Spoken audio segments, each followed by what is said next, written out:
Right details చూస్తే సంగారెడ్డి జిల్లా హత్నూరు మండలం ముచ్చర్ల గ్రామంలో ప్రతి ఏటా నిర్వహించే నల్ల పోచమ్మ జాతర మహోత్సవంలో ఎమ్మెల్యే వాకిటి సునీత లక్ష్మారెడ్డి పాల్గొని పూజా కార్యక్రమాలు నిర్వహించారు.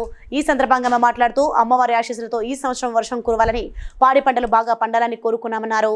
అదేవిధంగా గ్రామస్తుల మేరకు ముచ్చర్ల గ్రామం నుండి నస్తిపూర్ గ్రామం వరకు ప్రత్యేక గ్రాంట్ నుండి నిధులు విడుదల చేసి రోడ్డు వేస్తానని తెలిపారు.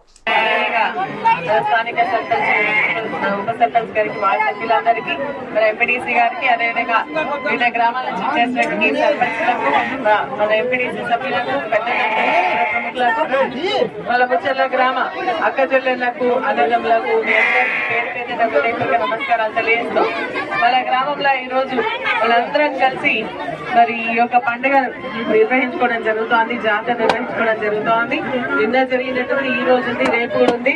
మేమందరం కలిసి ఇదే విధంగా అమ్మవారిని కొలిస్తే అమ్మ ఆశీస్సులు మనందరిపైన ఉంటాయి. మరి